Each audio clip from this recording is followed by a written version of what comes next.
Hello and welcome to The Truth About Storytelling. I'm Tyreen Martinson, author, poet, podcaster, and creative explorer. In fact, this podcast, in a way, is a creative exploration since I only started it a little over a year ago, and even today, I looked at my microphone and I couldn't figure out why it was working. I spent about 5 minutes fiddling around and trying different settings, and then I realized I hadn't turned it on. That's always fun, right? So feel free to laugh with me. It's perfectly fine. I'm good with it. As I go through things, I am going to share what I learned, but I'm also going to share my funny fumbles because it's real. It's what it is. I'm a real person. I write books. I love stories, and I want to be able to share a little bit with you about what I learned along the way and my struggles and my triumphs and everything in between, even the funny moments. So, today I'm going to be talking about landscapes, goals, and expanding horizons. It's another mashup episode. That's kind of what I'm doing most weeks.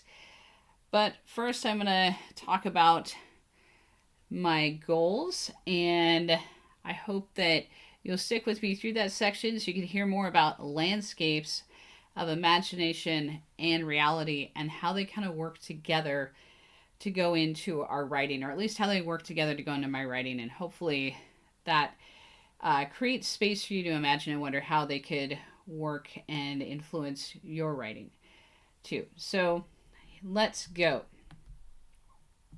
As all of you may know, or if you haven't listened before, you don't know, I am working on becoming a healthy writer.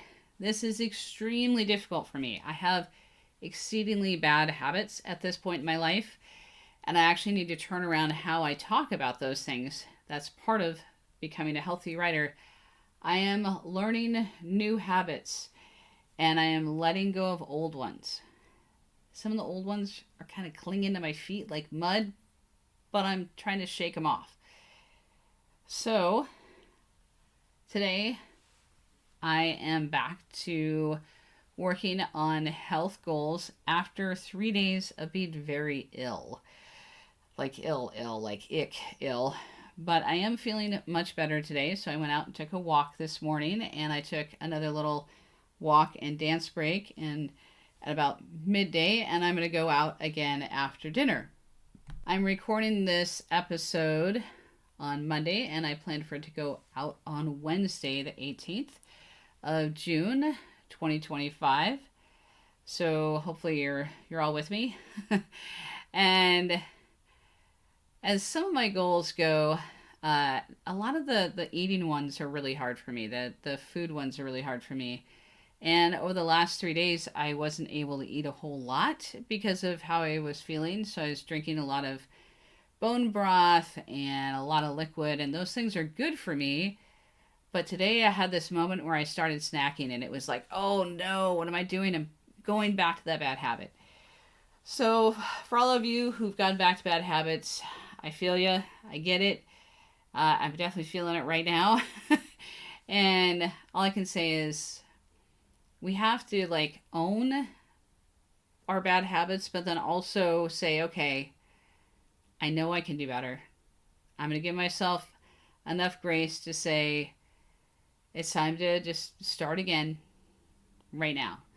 Even though it's mid-afternoon on Monday, which does not seem like a great starting time, right? Monday morning seems like a good start time, but no, mid-afternoon on Monday, it's when I'm restarting again this week on eating healthier.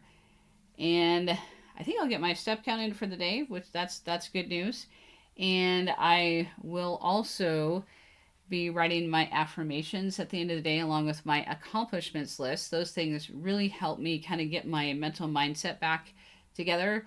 And I also spend some time in prayer at the beginning and end of every day, and that really helps me too. But it's not just about helping me, it's about praising God. So again, if you're new, you might not know this, but I am a Christian and I love God, and this is not a podcast about doing Bible study or Bible messages, but I do mention my faith in here throughout and as I'm talking about different things. So hopefully you're all right with that. I've listened to plenty of speakers who don't believe in the same things I believe in, and I'm okay with that. So hopefully you're okay with it and you'll stick it out.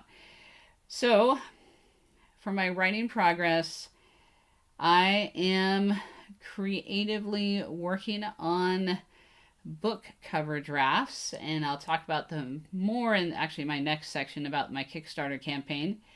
I'm also writing because I'm always writing. I write in my journal.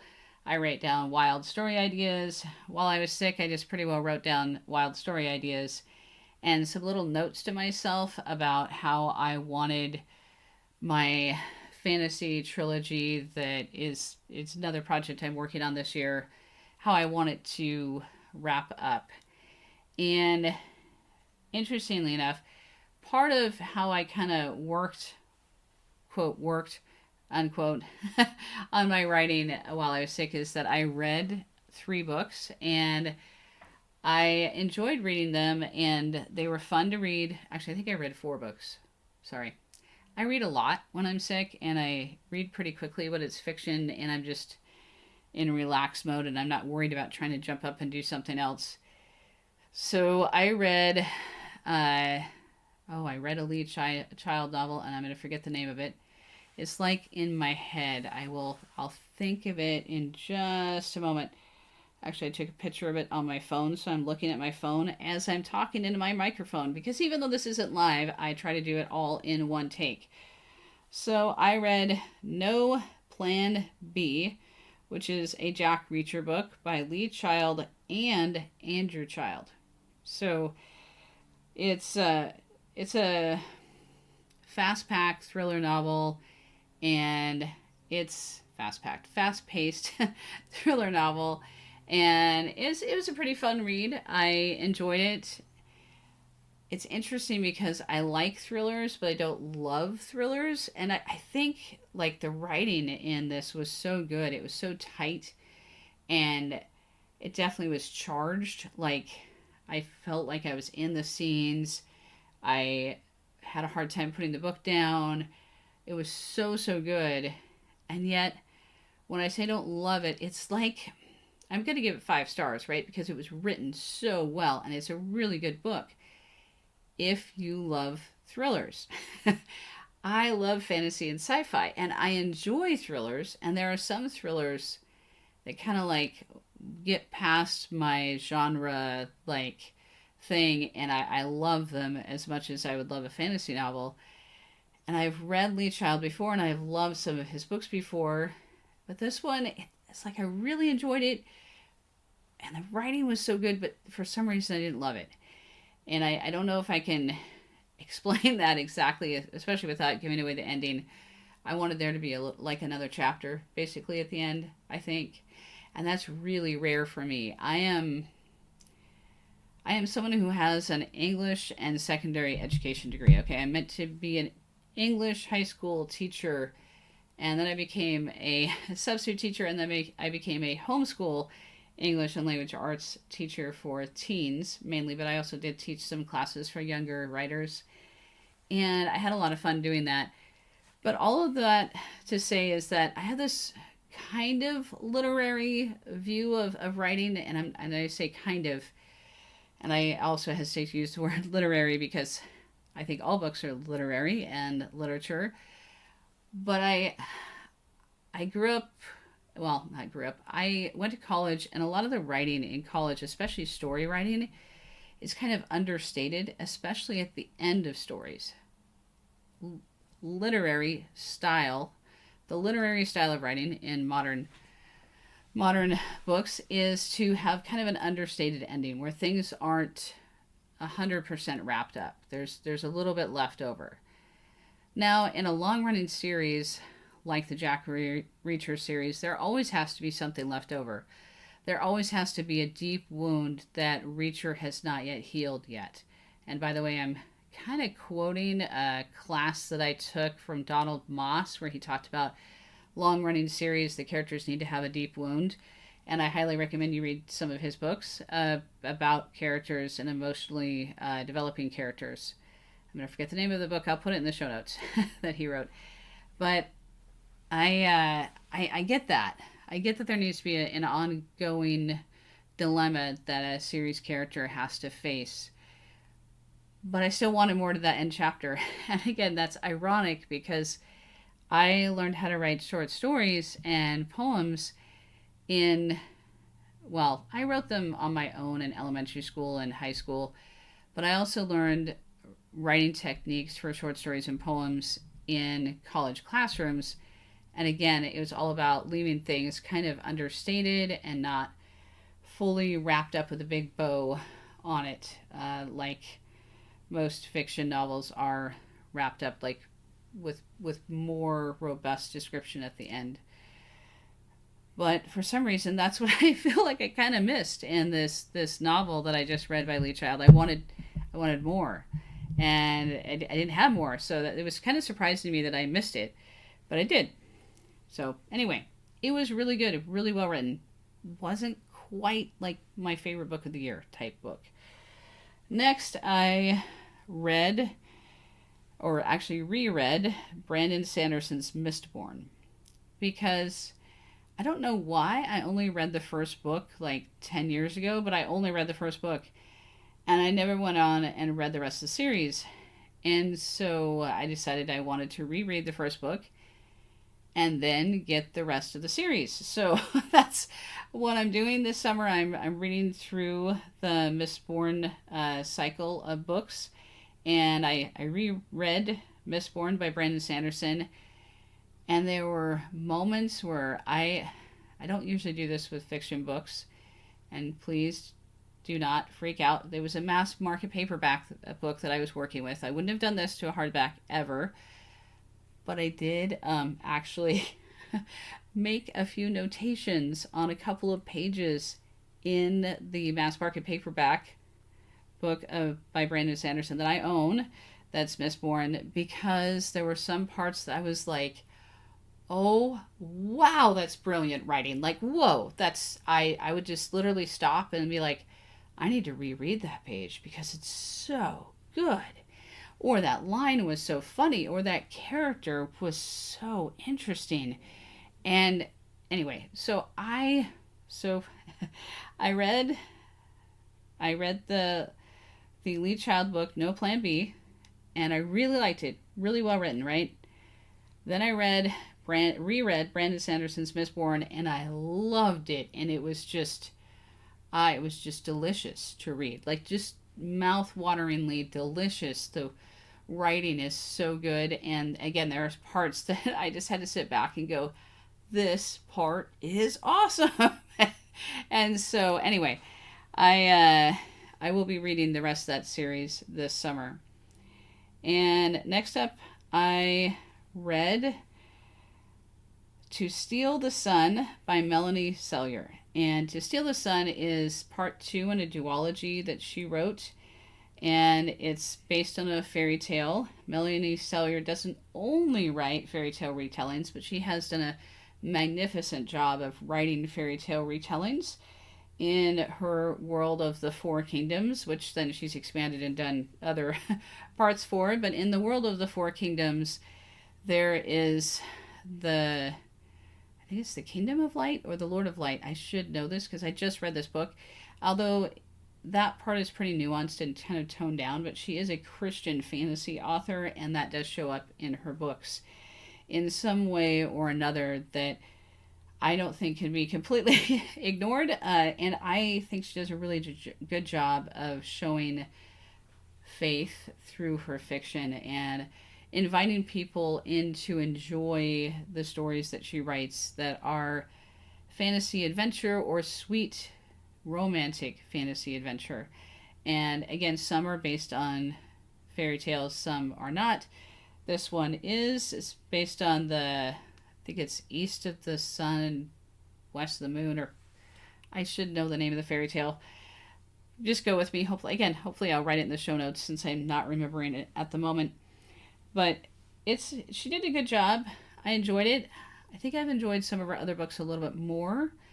And so I don't know. It's like a 4 out of 5 stars for me. I like the premise of the story. I like the characters. I wanted less dialogue and more action. That was just the mindset maybe I was in, but I really did like it quite a bit. So, lastly, I read, or actually finished reading, Black Spire, which is a Galaxy's Edge Star Wars novel. It's by Delilah S. Dawson. Now, I am an old school Star Wars fan, but I do like some of the books in the newer newer timeline and newer way of doing things. And I really loved the characters in this book. But I purchased it at a used bookstore about 5 months ago, and I read the first 5 chapters and put it down. And at this point, I can't really tell you why I put it down, because when I picked it up again, I really enjoyed it. But it was like I put it down and thought, huh. And then for some reason, again, didn't finish it until yesterday. So it's like there's like a pacing issue at the beginning of the book, and then the end battle was interesting because there was a lot of lead up to it, and I wanted more. And I don't mean I wanted more like bloodbath or anything like that. I wanted more strategic planning on the part of the main character, who seemed very strategic throughout the book until that last battle. And so, again, lots of things I loved about it. Beautiful writing, beautiful descriptions, great characters. I really, really love the characters in this book, and would love to see some of them on the screen in Star Wars films. They were really interesting, and the storyline overall was really good. Again, I felt like there were some pacing issues, and I think she's a really talented author, so I'm not trying to be down on her at all, but I really liked it, but again, didn't quite love it. So out of the 4 books that I read in the last basically 3.5 days, I only really loved one of them, and the rest, again, I would say were like 4 out of 5 stars. It's not like they were bad books. They were good books. I just maybe was looking for something else, and sometimes when we rate things, it's like, I kind of wonder, how much of that is the writing and how much of it's just where I'm at subjectively as a reader. Am I really rating it based on quality? Because so many books are so good. Like the writing in all of these was excellent. But I just wanted a few different things here and there as a reader. So again, fairly subjective review right there. Now, the reason I'm sharing my reads with you is because I want to talk about how that affects my writing, but it's also because I am doing my best to encourage other people to read right now. And that's one of my goals this summer, and I need to kind of add it to my goal list that I talk about on my podcast. But I really want to encourage you to read. Reread a book that you've read before. Pick up a book that you put down, maybe, if you want to. And try out some new books. Go to the library. Libraries always have really fun summer reading challenges, even for adults. I know last year I did like blackout bingo for my library, and that was fun. I was pretty late. I think I turned it in after I could even get any prizes, but I still turned it in because I like filling it out, and I enjoy summer library reading challenges. So if you have kids, especially summer reading challenges are a great way to get them engaged in checking out new books and reading new things. And one thing I love about my library, I can find most of the books that I want there. And in fact, that's where I'll be getting the rest of the Mistborn books by Brandon Sanderson. I'll be getting them all at the library, and I will not be making notations in them. I'll have to make notes in my notebook, which is probably what I should have done with the first book that, again, I own and is only a mass market paperback. I would not mess up a hardback or a really nice book. Anyhow, what I did learn from those books as I was reading them is I thought about them and I looked at my own work. And I know that one of my challenges in the past has been description, and I've been working on that, how to really ground readers in place in a scene. So I've been trying to work harder at doing that as an author. I've also been really trying to work at my pacing, because that's also been a struggle for me. And also that last battle scene.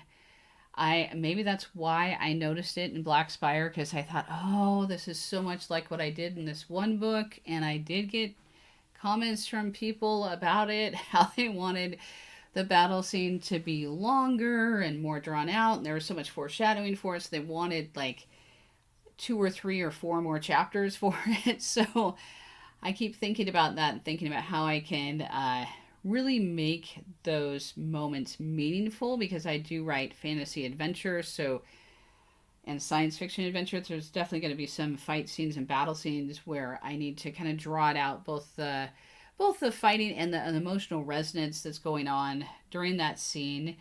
Because as I mentioned a couple weeks ago in my legendary objects and in my sword fighting type podcasts I've done the last couple weeks, is that a battle or a sword or a legendary object is not just that thing on the outside. It's not just an external moment. It needs to be an internal moment for the character.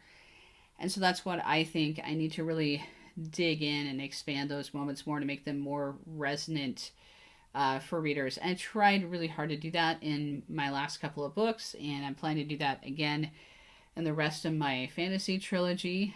I heard some really great advice at Author Nation, but I can't remember what author said it.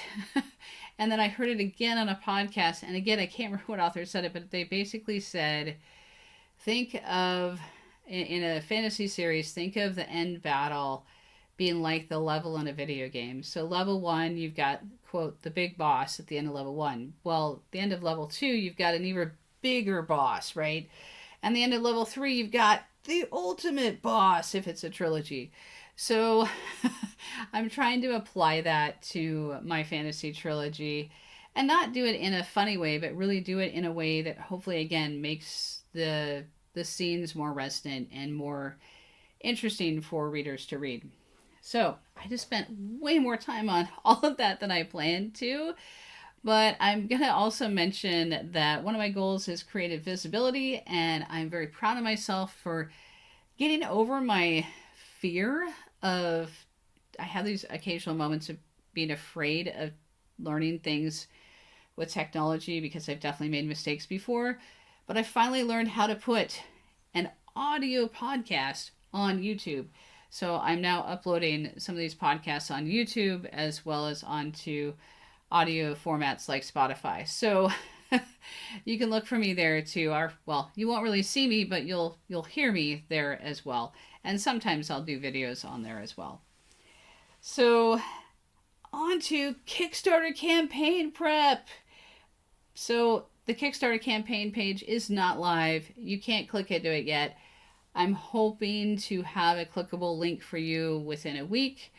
I hope that I get that in. But for right now, I am working on that page. I am putting it together. I am working on what it sounds like, what it looks like, and I'm just kind of prepping all those things. I'm prepping the tiers and the reward tiers and all of that. But for me, the thing is trying to make the wording really good. The photo content that's going to go on there, I hope is going to be good, and the video content as well. So I have a script for my video, but I haven't done the video yet. I am working on what my imaging is going to look like for that page. Still haven't finished that yet. Partly because I got really excited about working on the cover. And I know many people hire cover artists, but I've done some pretty nice covers with Canva Pro. I've even had people compliment me on them. And I've used, stock photos for them. And again, had some great compliments on those covers. And so I feel like as long as I take a couple of beats, take some time and work on it, I should be able to do a fairly decent job of creating the cover art myself. So at first I came up with 3 kind of basic designs. They were just ideas on the page kind of thing. And I thought I had decided what kind of image I wanted on the front cover. I thought that I wanted daffodils on the front cover because there are 2 poems in the poetry book about daffodils. But then I really kind of stepped back after I had some really great feedback on it, by the way, from people on Instagram. Thank you for friends and family on Instagram and on Facebook who voted on one of those 3 covers. I really appreciate you. I do. I appreciate you so much. There's definitely a clear winner on those. But for some reason, maybe it's because I was sick, I don't know, my brain was working a little bit different ways. I went back to the drawing board with all the input I got and created 16 different designs. 16. Now, that may seem excessive. You got to think that, so some of those designs are just variations on each other. So there's like a bunch of sage green covers with different types of daffodils on them with different types of font. Then there's a bunch of cream covers like that. Then there's a dark green gradient cover with a very bright colored daffodil now. And then I thought, well, if I look at the title of the book and I think about some of the other poems in there, maybe I should have something about a tree or a doorway or a deer or roses. So, I mean, I played with all sorts of things. You can definitely check out my Instagram page for for viewing those 16 different cover ideas. Now I just have to narrow them back down again and pick one, which is going to be exceedingly difficult because there are probably 4 now that I really, really like, and I'm having a hard time choosing between them. And so I may be doing a cover reveal in the midst of my Kickstarter campaign, and the imaging for my Kickstarter campaign then becomes a little more difficult because then I'm like, well, I'm not sure what the book cover looks like. Do I do like a, like a book cover reveal type image thing for it, or show some different ideas that I had for the cover? I'm still debating all of that. I will figure it out hopefully this week, and I just need to make some decisions. So I am working on that. I'm going to try not to just, eeny, meeny, miny, mow it. If I have to, I guess I will.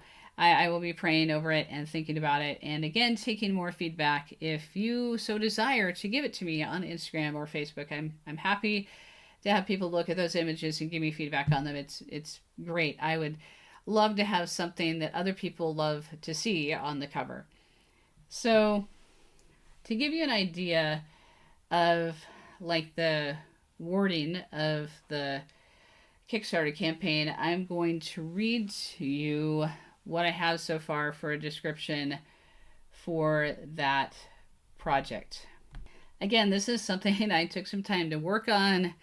I definitely threw it into a pro writing aid. I threw it into an AI program and said, hey, can you finesse the wording? And then I brought it back over into a Word document, took some words out and put some words in and fiddled with it some more. So believe it or not, sometimes I think taking a paragraph of a blurb or a description and really honing it to where I really want it to be is one of the hardest parts of writing. I love spending time in my books where there's a lot of page space, right? And I want all those words to be really good and really honed and beautiful as well. But there's nothing like writing the sales description or the Kickstarter description of a book and trying to make it perfect or as close to perfect as I can get it. So here's what I have so far. To Speak. Poems of wild grace, quiet courage, and sacred ordinary. Actually, I changed that. I changed my title already and I forgot to change it in my... This is great. So it's actually poems to speak, poems of inspired courage, wild grace, and sacred ordinary. A poetry collection that invites readers to pause, breathe, and rediscover wonder.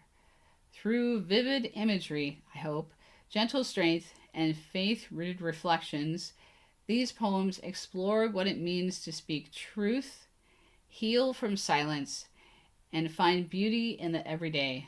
From garden gates and library nooks to whispered prayers and owl-watch nights, each poem offers a moment of connection, hope, and renewal. So, if you have any thoughts on that description, please let me know. I'd love to hear them.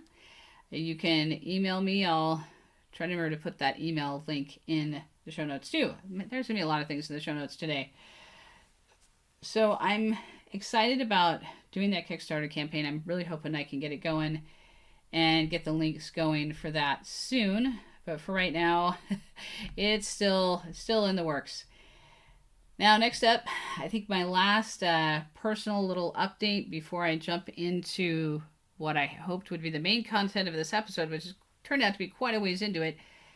I want to mention my Mongolian mission trip and team. So I was starting to feel ill when we did the Zoom meeting with Shaka and Heike, two Mongolian Christians who are hosting us for our trip. They are the ones who started the City Vision Church in Ulaanbaatar.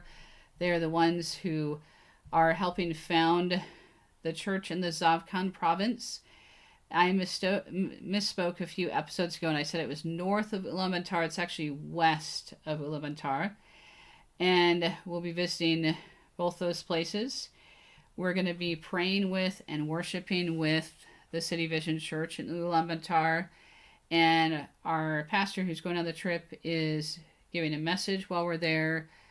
Every single person who's going on the mission trip has actually been a part of the worship team. So we plan to do some worship songs with their worship team or help with the Sunday school. And we also just plan to be able to pray with and talk to people there and hopefully encourage their faith. That's mainly the reason we're going. We will try to bring some supplies too, but we're mainly going to encourage people, encourage other Christians in their faith, especially the new church in the Zavkhan province, which, from my understanding, has been a difficult place for a new church to start. So we're going to be going there and doing some prayer walks and worshiping there, and hopefully sharing our faith in a way that shows people that regular people are Christians. It's not just a weird thing. It's not just a crazy thing. It's real. Faith is real, and we believe that Christ is real, and we love him and want to share his love with others. So anyhow, that's what that's about. For the planning and preparation, we had a good meeting. I wasn't able to stay for all of it because I was not feeling well, but we are working on all the pieces that need to go together for the preparation for that trip. And for spiritual support, I love to have your prayers. For fundraising, I don't know how many people on our team have really thought about how to do fundraising. I think that it would be great to have other people join with us in a way in that mission trip experience. So there's been some thoughts about how we're going to do that, and I will get back to you more next week. Hopefully, again, looking forward to having links for all of you to click on to help support both Kickstarter and that mission team. So the trip matters to me because I have thought about going on a Christian mission trip since I was 17 years old. Actually, probably before then, but 17 I think was when I really started to put more voice to it. And I'll have to see if I can find a copy of my high school yearbook from my senior year, because if I read you what my goal in life was, which we had to write in like one sentence, you'll hear what I mean. As far as I've been thinking about a mission trip for a really long time, but I've never gone on one. And there's been a lot of times in my life where I have felt called to serve God in some way or another. I was asked to consider seminary when I was 13 years old. Not to go at 13, but to consider it for later. And I didn't go. And I was asked to consider it again and again. And I was asked to go on mission.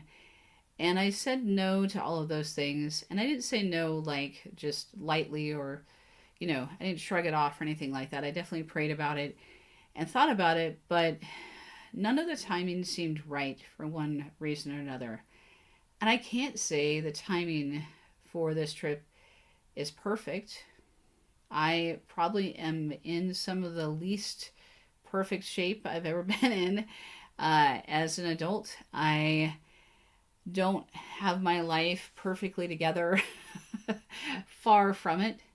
I guess you could say I'm at a place where I fully own that I am a sinner saved only by God's grace. And maybe that is the right place to be as someone who is going on a mission trip.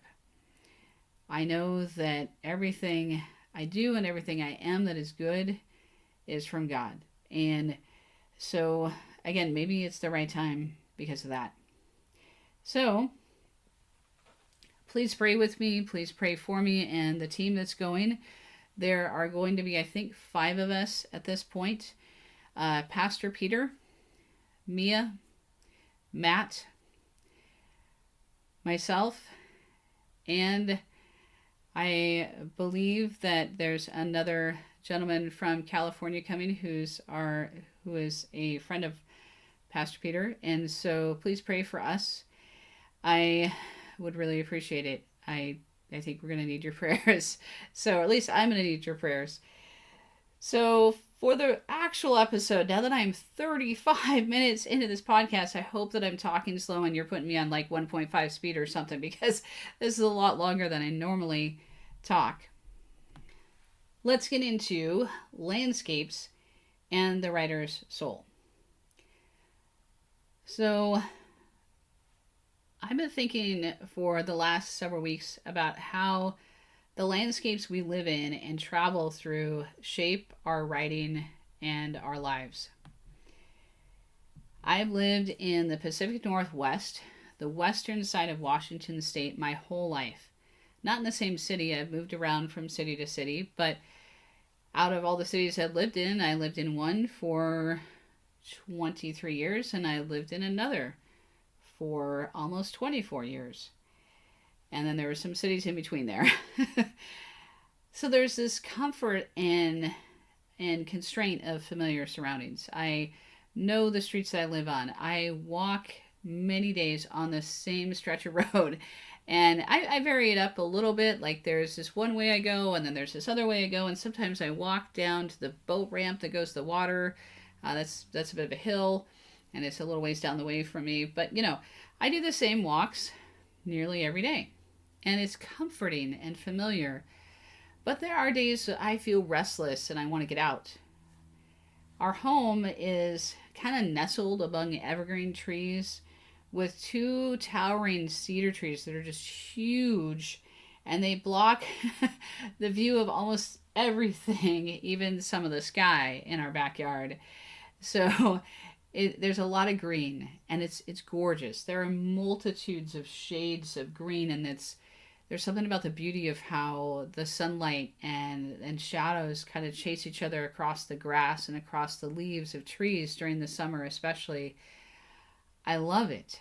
And I love the fact that I can smell the sea from my house as well as the smell of all the evergreen trees. It's beautiful and wonderful. And our home is behind another house. So we live down a long driveway, and that kind of creates this sense of almost like refuge where we live. And I really love that. And yet I also know my neighbors, and that's good too. And being rooted fosters, I don't know, kind of depth of knowledge of a place. It invites quiet and reflection. And that doing that same walk every day, I have to tell you that I go into creative thinking mode pretty quickly as soon as I get out my door. I go out my door, I get a little ways down the street, and then at some point, my thoughts are just going 100%.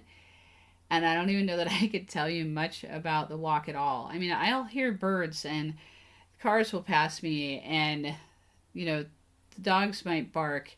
And I see people I know and I wave at them, but I can get pretty deep in thought pretty quickly. And so it's great to have that familiar place to walk for a deep sense of reflection. And for some creative moments too. Sometimes I'm out there and I'm talking into my phone madly about story ideas as I'm walking down the road. I'm sure some of the people think I'm a little nutty. That's fine. As long as they don't run me over in their cars. Because it is country roads. They do drive, like 40 miles an hour or faster.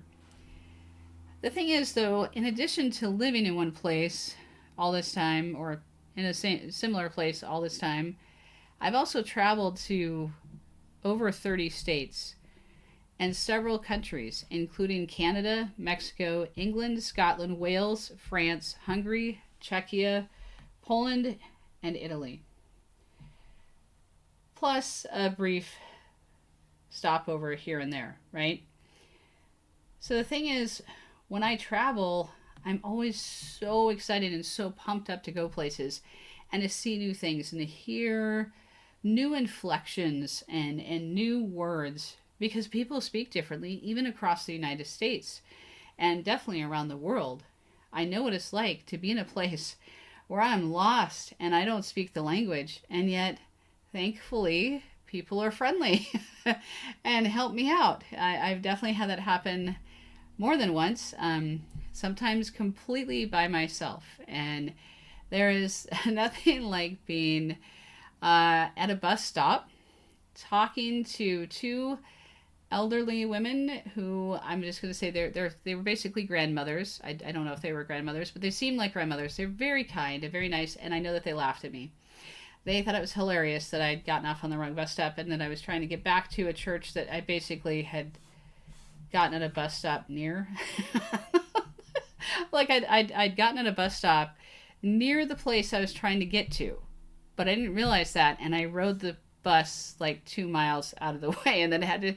I got off, wandered around, and then I realized what I'd done, and then I had to get back on again and go back. And these two ladies, they had a good time laughing. They didn't really speak much English. I did not speak any Czech, and so they were they had a good laugh at me. And there were some elementary school kids on the bus, and I think they had a pretty good laugh at me too. And it was fine. I was perfectly fine being laughed at. And yet everybody was pretty friendly to me. The bus driver helped me out. It was great. It was really a wonderful experience. And I think, even though, yes, I can meet friendly people just down the street from me, it's something amazing to be out in the world and meet someone in a different country and realize that they are kind and caring and they think things are funny, just like I do. and that's it's a wonderful thing. And I love the fact that you can go different places and experience different things, and some of those things can be really, really different and unexpected, and yet you can also find beautiful humanity and kindness. Now, I admit sometimes not everything works out that way. My husband and I went to Italy, and we had a wonderful trip, and overall 95 to 97% of the people we met were kind and gracious and wonderful. But we did have one of our rental car windows broken out, and someone did try to pickpocket my husband in Venice. But other than those two instances, the entire trip was amazing. And so, again, I think that traveling, it can just expand our horizons and our experiences in ways sometimes that surprise us and help us to see the world in a different light. That's beyond watching any type of news. And I think that those experiences can shape our imagination as well as what we think about. But even if we can't afford to travel to big destinations or go around the world, although trust me, I have thought about doing some travel hack talk on this podcast, because there are ways to make travel less expensive. But anyway, maybe we'll hit that at some point on this podcast. But you could also be what I call an armchair traveler. And I have to say, I have far more often been an armchair traveler than I have been a real world traveler. I've read travel books about places I've never been. I've read gorgeous books about culture, about places I've never been. And I've also traveled to imaginary worlds like Narnia and Middle Earth, Hogwarts, the Four Kingdoms, Cosmere, Cathor, and Nixia. And I recommend you check out those imaginary places too. if I was going to recommend a fictionary travel, I'd recommend all of those places as a fictionary travel guide. That'd be kind of a fun podcast, wouldn't it? Be fictionary travel guides and talk about different places in books. That could be a lot of fun, actually. If anybody wants that idea or would love to do an episode with me about that, let me know. But I think all of these experiences, whether they're imaginary armchair travel experiences or they are real world, real travel experiences, kind of help shape the way we reflect about things and also our imagination and our storytelling voices, especially in, well, I was going to say, especially in poetry and fantasy, but I think it goes across all genres. I think if you write thriller fiction, travel is going to affect your thriller fiction. If you write fantasy, it's going to affect your fantasy fiction. It's going to affect your science fiction. It's going to affect your romances. It's going to affect your mysteries. It's going to affect your literary. I'm making quote gestures, by the way, because again, I think all books are literary. It's going to affect all of our writing and our poetry. So, imaginary landscapes can help us explore real questions. I actually think that real world travel also helps us explore real questions. So, there's a tension between rootedness and wandering.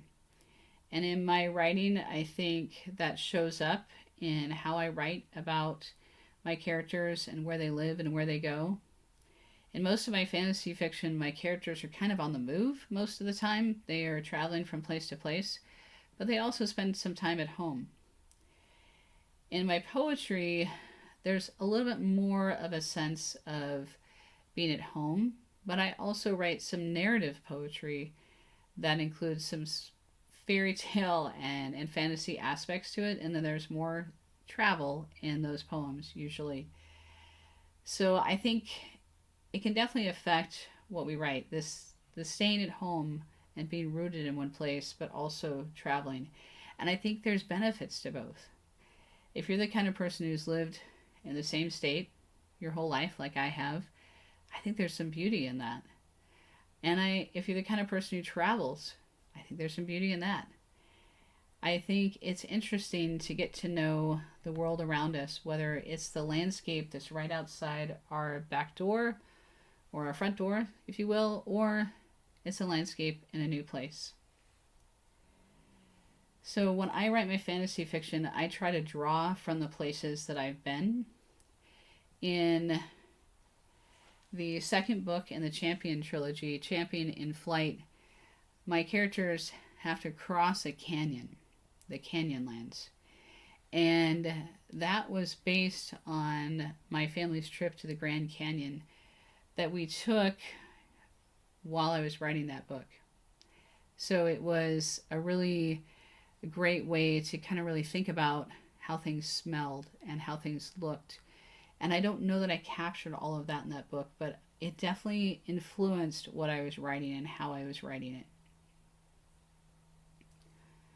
While I'm writing the Darkblade trilogy, my characters are traveling from place to place. And at one point, they go to an island in book 2. And that island is called Destiny Island. And even though the flora and fauna doesn't quite line up in the world of Arimatea, it kind of does.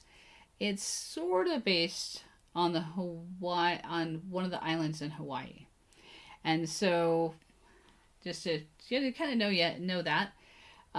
So earlier this year, my husband and I spent a week on Oahu, and it came at a kind of stressful time in our lives. It took us a couple days to even kind of slow down and relax.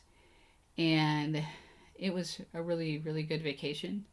We didn't do any of the expensive things to do. We didn't go out on any snorkeling trips or, whale watching tours or anything like that.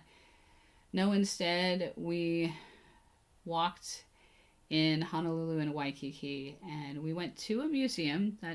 We went to a history museum, and that was really fascinating about the island and the cultures that have all kind of impacted the Hawaiian Islands and the culture of the islands themselves, the belief of the peoples there. And then we also just wandered around on beaches and sat outside and went on a couple of hikes. And a friend of my husband lives there, and he gave us some great advice on where to eat for inexpensive prices and where to go, and that was really great too. So it ended up being a really wonderful trip. But what's interesting is one of the last nights we were there, we stood on North Shore, one of the beaches on the North Shore end of Oahu, watching the sunset. And the strangers around us, we struck up a few conversations. And there were a group of uh, native Hawaiians who were sitting on the beach with a big tent, and they were playing some music on a boombox. And it wasn't the kind of music that I think you expect in like a touristy type place. And they weren't being tourists; they were just living their lives, right? Where they weren't playing that music for anybody but themselves, or maybe for the enjoyment of other people on the beach. But it was a mix of pop music and Shania Twain. And there's this one song that stuck in my head. It was a country song, One Man Band by Old Dominion. And it stuck with me so strongly as the sun was setting and I was dancing around on the beach a little bit. My husband's hanging out, and um, I actually added it to one of my playlists. And now whenever I hear it, I feel like I can kind of enter back into that memory of a moment watching the sunset on the beach of North Shore, Hawaii. And so, North Shore, Oahu. So, it's a beautiful thing when music can bring us back to a place, or something can bring us back to a memory like that. Now, my most recent trip was to Montana to visit some family there. And we spent most of the time there kind of just in a restful state, helping some of our family members, but also we went on a hike that was 7 miles. I wouldn't say that was exactly restful for me, but it was really good. And we spent a lot of time sitting outside and just kind of gazing out of the mountains surrounding the Gallatin Valley near Bozeman, Montana, and spending time with family in conversations that kind of filled me up. And so that landscape, that vast valley landscape, these striking mountains on both sides of the valley, was just so different than where I live and breathe most of the time. But it was also wonderful and felt very comfortable in a way, like home, but because I was with family, but not home. And it's just a different experience to be somewhere with family and be kind of restful and helpful at the same time. And have it just be kind of a normal day kind of feeling, and yet be in a different place. And so the shades of light feel so different in Montana, I think, because they have fewer gray skies than we have here in Washington State. The sky just seems so enormous, at least from the Gallatin Valley area, where you're just looking at this great expanse of sky between two mountain ranges. And it's a pretty beautiful place. So I felt like when I was there, I started thinking about this episode. I was thinking, wow, this tracks with how I think about some of the journeys in the fantasy fiction I write, and some of the journeys that characters take in some of the fantasy fiction I've read. And I was thinking about the Lord of the Rings and the Hobbit, and I know those were filmed in New Zealand, and the landscape there is stunning. I really want to travel there someday. But I also looked at that landscape in Gallatin Valley, and I thought, wow, I think you could film a fantasy film in Montana just as easily, because it is so beautiful, and again has that sense of immensity to it, that immense landscape feel, those vast horizons. Now, For all I know, you live in a place that has vast horizons, and you're like, it's not a big deal. But for me, it's a big deal. I'm used to being surrounded by trees, and yes, I can go places where I can look out over a horizon, but I have to go someplace to do that. Most of the time, I'm in a place surrounded by trees. So it's a little bit different being someplace like that. I didn't write any poetry while I was in Montana, and I thought about it. I tried to write some poetry, and I didn't. And I think it's because I am putting together this poetry collection. I feel like I'm in editing poetry mode, not in writing poetry mode. But it definitely stirred some ideas for me, and I wrote a lot of notes down. So I'm hoping that at some point, some of the descriptions and the tone and the feeling I had when I was there will creep into my fiction writing and my poetry writing. And I also hope that about places like Hawaii and other places I visited. So, as I wrap up this episode, I'd like to invite you to think about what landscapes, real or imagined, have shaped you, your life, and your writing. Where do you feel at home? Where do you long to go? So, next week I will be getting into more specifics about having a Kickstarter campaign and preparing for a mission trip, and how those things actually have some similar feelings to them, as well as very different feelings to them. So I hope that you'll come back and hang out with me. If you feel so inclined, please join my newsletter or consider checking out my website or my Instagram page. Again, you can vote on a book cover. That would be awesome if I had more feedback. I'd really appreciate that. And you can find out more about the Mongolian updates as I go, the Mongolia trip updates as I go along. Thanks for joining me today.